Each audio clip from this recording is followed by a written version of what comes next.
You know, when you hear VR, what's the first thing that pops into your head? Gaming, right?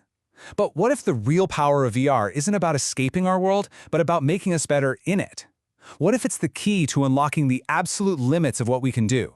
Well, that's exactly what we're diving into today. I mean, just think about it. Imagine you could learn how to land a jumbo jet in a hurricane, or maybe even evacuate a skyscraper, all without ever leaving your chair. These are high-stakes skills that normally need millions of dollars in equipment and carry huge risks. And that's exactly where VR is starting to change the game. We're not talking about a toy here, we're talking about a serious, high-stakes tool for some of the toughest jobs on the planet. So, that brings us to our first big idea, the virtual proving ground. You can think of it like a sandbox for life's most intense moments, a place where you get unlimited do-overs. You can face down these insane challenges, you can make huge mistakes, and you learn from them, all without a single real-world consequence. Pretty amazing, right? Okay, so the big question is, does it actually work? And this comparison here is really fascinating. What researchers found was that for pilots, using VR felt a lot more natural. It was just easier, more intuitive. But there was a catch. It also caused a lot more eye strain. But here is the absolute key takeaway. The learning benefits, they were pretty much identical. So yeah, VR is just as effective, but it's also a great reminder that our physical bodies are still, stuck in the real world. And look, this isn't just for pilots. Emergency response teams are now using VR to train for what is basically pure chaos. And the goal here isn't just to memorize a checklist. It's about mastering these 4 absolutely critical skills: coordination, communication, decision-making, and just situational awareness.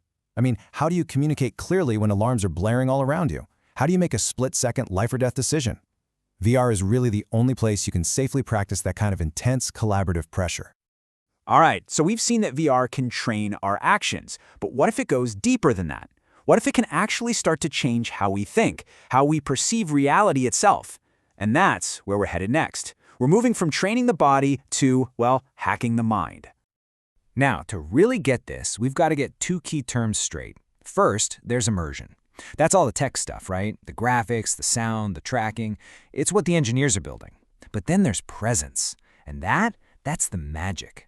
Presence is that psychological switch that flips in your brain, the part that accepts the virtual world as real.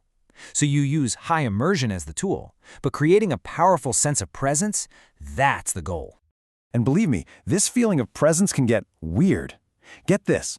Research shows that it's not what you're doing in VR that messes with your sense of time. It's the space you're in. A huge, wide-open virtual world can make time feel like it's just flying by. But a tiny, cramped little space can make it feel like it's dragging on forever. It's just wild. It really shows how easily our brains can be tricked by, of all things, digital architecture. And this connection between mind and machine, it gets super personal. It turns out that who you are as a person, your actual personality traits, can help predict how you're going to physically react to being in VR. I mean, this quote is incredible. Traits like extroversion, agreeableness, they were actually linked to how severe your cybersickness might be and even how long it takes you to recover. It's just such a powerful reminder that at the end of the day, our own biology is the ultimate user interface. Okay, so if the psychological experience is so important, how do we make the physical one perfect? And that, of course, brings us to the hardware itself. It's this huge ergonomic challenge of making these virtual worlds feel less like you've strapped a machine to your face and more like a place you can actually, live in. So, when it comes down to it, what do users really care about? If you cut through all the marketing hype, the answer is surprisingly simple. It really boils down to 2 main things, as you can see here: image sharpness and headset comfort. And then you've got things like being untethered and having natural hand controls. But think about it. If the image is blurry or the headset feels like a brick strapped to your head, that magic feeling of presence we talked about, it's just gone. Instantly.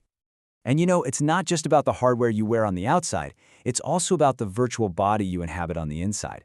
There's this concept called embodiment. It's that feeling that your virtual avatar is actually you.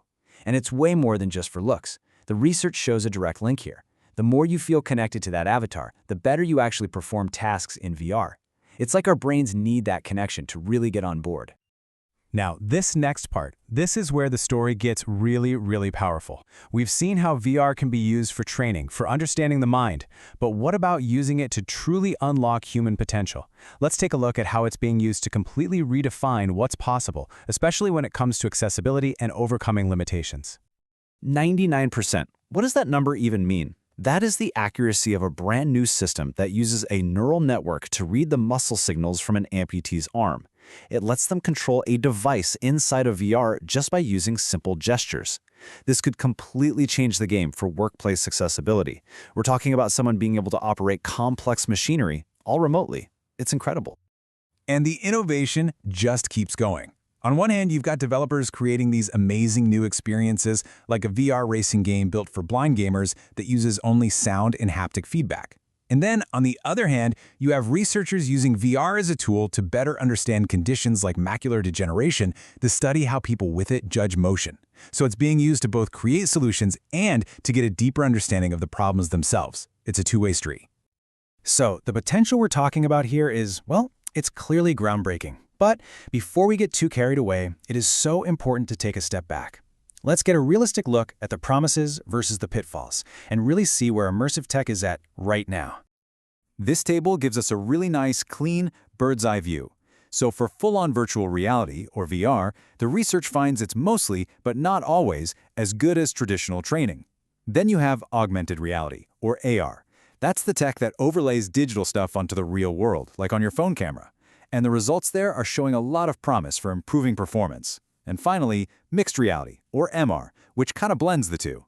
It's proving to be at least as good as traditional methods, but it really depends on what you're using it for. The big takeaway here? Yeah, these are powerful tools for sure, but they are not a magic bullet for every single problem. And this might be the most important dose of reality we need to talk about. Because as you read through all these different studies, you start to see the same words pop up over and over again.